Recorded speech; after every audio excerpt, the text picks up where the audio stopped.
Yeah, that's the one. That's all, thank you. It's a big order. Cheers. This is gonna be good. Yeah, thank you, bye. I'm running on low battery right now. I need some fuel in the tank before I record this video.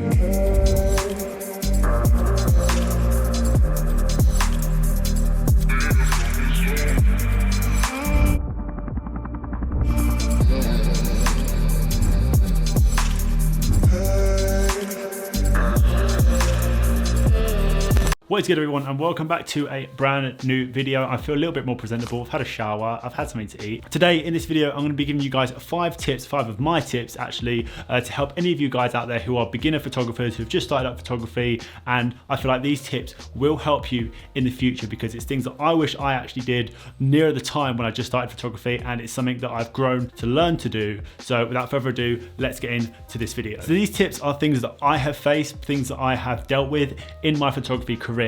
I've looked inside myself and I have come up with a few things that I feel are beneficial and worth telling my audience, you guys, about. And I'm pretty sure a lot of you guys who may be watching this who are professional or more advanced photographers may have come across these issues when doing your craft, if that makes sense. So whether photography is just like a hobby for you guys, something you do on the weekend, nothing too major, or it's your full-time job and you're earning an actual income from this and it's your work, these tips will hopefully benefit you in the future. So I'm going to go into no specific order, and tip number one, the first thing I'm going to speak to you guys about is dimension/perspective. When I say dimension, I mean when I used to go out and take photos of fashion or sneakers or just photos of my friends who are models, a lot of the time I wish I used some sort of dimension or perspective in that picture. Maybe shooting through a car window or shooting through, I don't know, like a reflection of a window or through something in that area will probably give a lot more creative feel to the image rather than just a standard shot, get the angle and go.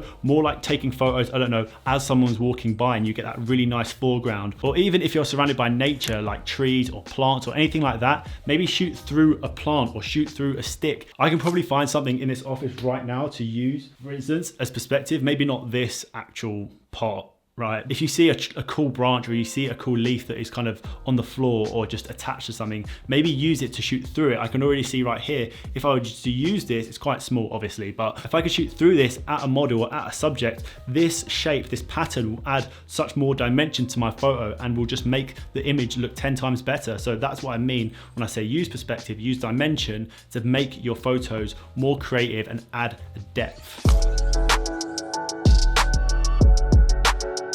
Okay, so moving on to tip number two, and this is something that I hate. I don't like it and I just never bring it with me, but a lot of the time I regret not bringing it. You guys probably know what I'm talking about, a tripod. I hate tripods. Like the thought of me actually just bringing a tripod on a shoot just is not, no, it's so heavy. I don't want it on me, okay? If you love tripods or you hate tripods, I applaud all of you lot who carry them around religiously with you because I wish I was like you. A prime example of when I didn't bring a tripod with me is actually last week in Finland. I'm trying to capture the northern lights and I'm sitting there and what did I bring? I bought a gorilla pod. Why would I do that? I'm sitting in 12 inches of snow and I'm bending, twisting and turning this gorilla pod and it ends up looking like, I don't know, an octopus or some sort of art sculpture that's just sitting in the snow, and it's like, why did I not just bring a tripod? The thing as well about taking a tripod is you can always rely on it to get that clear, that super in focus image, and you know it's going to be in focus because no one's moving it, you're standing around it, you're fine. You are 100% going to get a better quality image if you just lock it off on a tripod. So tip number two, always bring a tripod. Okay, so tip number three, one thing that I always wish that I did when I started photography, and looking back at it now, I'm punching myself in the balls as to why I didn't do it, is use my rule of thirds grid. When I had my first camera, my 100D, I actually had an inbuilt setting where I could literally view the rule of thirds grid on my screen, and I was like, nah, I don't need it, it's in line, like it's fine, like I'm the shit, I'm the bollocks. No, none of my pictures are in line. I have to edit them and I end up losing top and parts of the image when I actually have to crop it in Lightroom. The rule of thirds grid will just help you out so much and will guarantee that you've got enough space on the right, enough space on the left, and your photo is symmetrical and it looks good and everything is nicely in frame. When you use that rule of thirds grid, it's just, it looks so much better. A few months back, I was in Wales and I actually took a photo of someone walking or hiking up to this mountain, and I used my rule of thirds grid in my Sony and got a really nice clear image of someone really far to the right and then the rest of the image was the nature and the background, and it just made it look so much better because I knew I had that rule of thirds grid and they're going to be perfectly to the right, and it's just going to look really, really nice. So if any of you out there have cameras who have an inbuilt setting where you can actually view your grid on your camera, I really, really suggest you do that because it's just going to help you guys so much in the future, and it's going to make sure your images are nice and straight and really, really nicely composed because you have used the rule of thirds grid. That was a good one. That I enjoyed saying that a lot. Yeah, it's a key thing to know.